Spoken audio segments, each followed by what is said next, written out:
अस्सलाम वालेकुम everyone, this is me Ayaz and welcome to my channel doctor A K medical hub. So आज का हमारा टॉपिक है organic molecules. Organic molecules are also known as biomolecules. Biomolecules या इनको हम बायोलॉजिकल मॉलिक्यूल्स भी कहते हैं।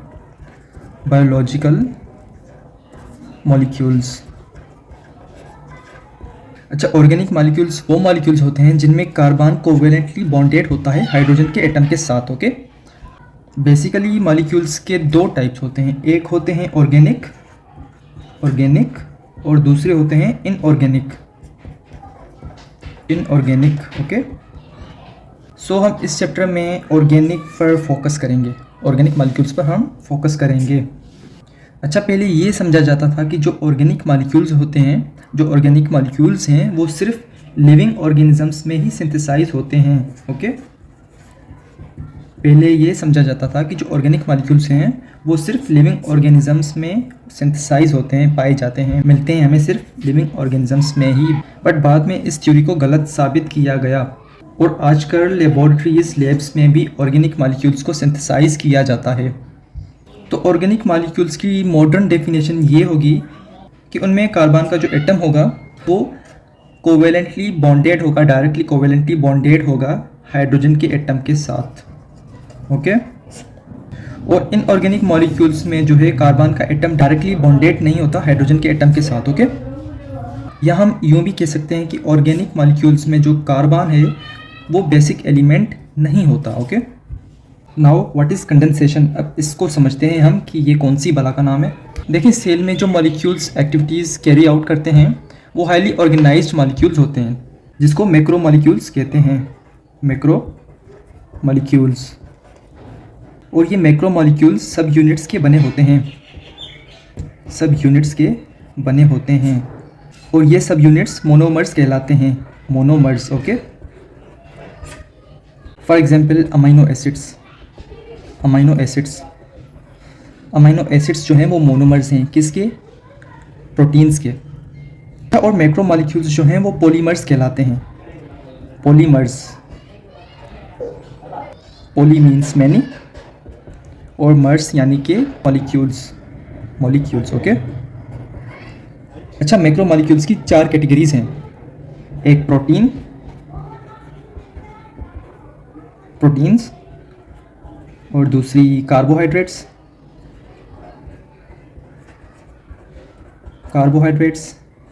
तीसरी है लिपिड्स, और चौथी है न्यूक्लिक एसिड्स। ओके,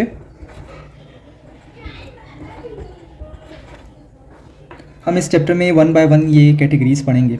प्रोटीन्स में कौन से सब यूनिट्स हैं? प्रोटीन्स में अमीनो एसिड्स हैं। ठीक है, amino acids, these amino acids are the subunits of proteins. और कार्बोहाइड्रेट्स में मोनोसेक्राइड्स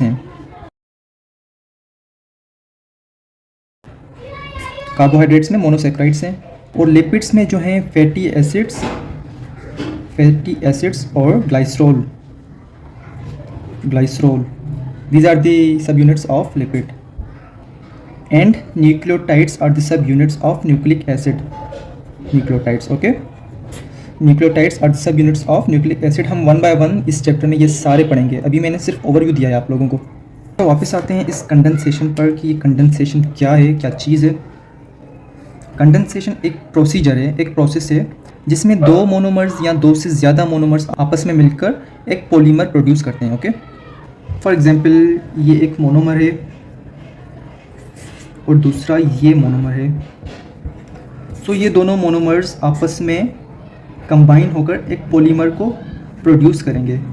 एक पॉलीमर प्रोड्यूस हुआ यानी 2 छोटे मॉलिक्यूल्स मिलकर एक बड़ा मॉलिक्यूल्स प्रोड्यूस करें, तो इस प्रोसेस को हम कंडेंसेशन कहते हैं। और ये कंडेंसेशन कैसे कैरी आउट होता है हम अभी वो देखेंगे। अच्छा, ये 2 मोनोमर्स हैं। ठीक है, कंडेंसेशन में होता कुछ यूँ है कि एक मोनोमर से हाइड्रोक्साइल ग्रुप रिमूव होगा यानी OH ग्रुप रिमूव होगा। ओके, और दूसरे मोनोमर से ये हाइड्रोजन का एटम रिमूव होगा। तो ये हाइड्रोजन और ये OH मिलकर आपस में वाटर प्रोड्यूस करेंगे। ठीक है, ये वाटर बनाएंगे। चलो, वाटर तो निकल गया, तो बचा क्या? 2 मोनोमर्स आपस में मिलकर एक पॉलीमर प्रोड्यूस करेंगे। देखिए, ये दोनों मोनोमर्स आपस में ज्वाइन हो गए। ठीक है, तो ये जो है सारा पॉलीमर कहलाएगा। ठीक है, ये सारा पॉलीमर कहलाएगा। देखिए, इन दोनों मोनोमर्स की ज्वाइनिंग को ही कंडेंसेशन कहा गया है। यहाँ एक और बात नोट करने की है कि इस प्रोसेस में वाटर का मॉलिक्यूल रिमूव हो रहा है, ठीक है। वाटर का मॉलिक्यूल यहाँ पर वाटर इज़ रिमूव, ठीक है। वाटर जो है रिमूव होगा इस प्रोसेस में, तो इसको डिहाइड्रेशन, तो यहाँ पर डिहाइड्रेशन भी हो रही है, dehydration, okay. Removal of water, dehydration is known as removal of water. Condensation में वाटर को रिमूव किया जा रहा है बिकॉज दो मोनोमर्स आपस में मिल रहे हैं। तो इस हिसाब से कंडेंसेशन को डिहाइड्रेशन सिंथेसिस भी कहा गया है। डिहाइड्रेशन सिंथेसिस, डिहाइड्रेशन यानी वाटर का रिमूव होना और सिंथेसिस यानी कि इसमें एक बॉन्ड प्रोड्यूस हो रहा है, एक या एक से ज़्यादा बॉन्ड्स प्रोड्यूस होंगे। That's why condensation is also known as dehydration synthesis, okay. Now what is hydrolysis. Hydrolysis जो है वो कंडेंसेशन के बिल्कुल अपोजिट है, यानी हाइड्रोलाइसिस में मोनोमर्स प्रोड्यूस होंगे from polymer. Hydro means water और लाइसिस मीन्स ब्रेकिंग। तो व्हाट इज़ वाटर ब्रेकिंग। देखें हाइड्रोलाइसिस में जो है वाटर की हेल्प से पॉलीमर्स जो है ब्रेक होगा, यानी कंडेंसेशन में जो है वाटर रिमूव हो रहा था, लेकिन हाइड्रोलाइसिस में वाटर ऐड होगा, ठीक है। हाइड्रोलाइसिस में वाटर की एडिशन होगी। एक बार फिर से समझते हैं कि हाइड्रोलाइसिस एक ऐसा प्रोसेस है जिसमें पॉलीमर्स को ब्रेक किया जाता है, पॉलीमर्स को ब्रेक किया जाता है और ब्रेक करके मोनोमर्स में चेंज किया जाता है, okay, by the addition of water. तो ये फ़र्क है हाइड्रोलाइसिस और कंडेंसेशन में, कि कंडेंसेशन में वाटर को रिमूव किया जा रहा था और हाइड्रोलाइसिस में वाटर को ऐड किया जाएगा। हाइड्रोलाइसिस में वाटर मॉलिक्यूल ब्रेक होगा, वाटर मॉलिक्यूल जो है वो ब्रेक होगा और ब्रेक होकर हाइड्रोजन आयन और OH हाइड्रोक्सिल आयन में तब्दील हो जाएगा। ये आयन्स रिलीज होंगे वाटर से। अच्छा आप देखें ये पॉलीमर का मॉलिक्यूल है और आपको याद हो कि ये पॉलीमर मोनोमर से बनता है, ठीक है। तो इसके अंदर बहुत सारे मोनोमर्स होंगे, मोनोमर्स ऐसे पॉलीमर के अंदर ऐसे बहुत सारे मोनोमर्स होंगे, मोनोमर्स की चेन होगी। अब देखें वाटर से जो आयन्स रिलीज हुए, एक था हाइड्रोजन आयन और दूसरा था हाइड्रोक्सिल आयन।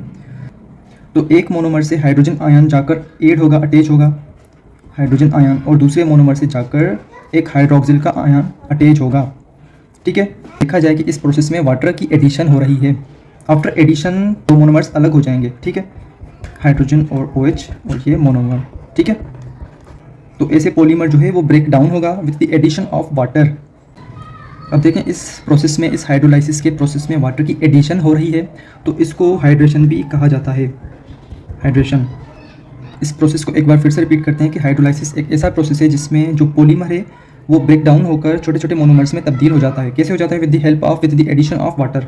वाटर जो है वो ब्रेक होगा आयन्स में, एक हाइड्रोजन आयन और दूसरा हाइड्रोक्सिल आयन में ब्रेक होगा, और जो हाइड्रोजन आयन है वो एक मोनोमर से जाकर अटैच होगा और दूसरा हाइड्रोक्सिल आयन है वो दूसरे मोनोमर से जाकर अटैच होगा। फिर इन दोनों के बीच में जो बॉन्ड है, दो मोनोमर्स के बीच में जो बॉन्ड है वो ब्रेक होगा। तो ऐसे ही पॉलीमर जो है, पॉलीमर से मोनोमर्स प्रोड्यूस होते हैं, ओके। तो ये था हाइड्रोलाइसिस। हाइड्रोलाइसिस को समझना बहुत ही आसान था, इसमें कोई मुश्किल बात नहीं थी। आई होप आप सबको समझ आ गया होगा। अपना ख्याल रखिएगा। अल्लाह हाफिज़।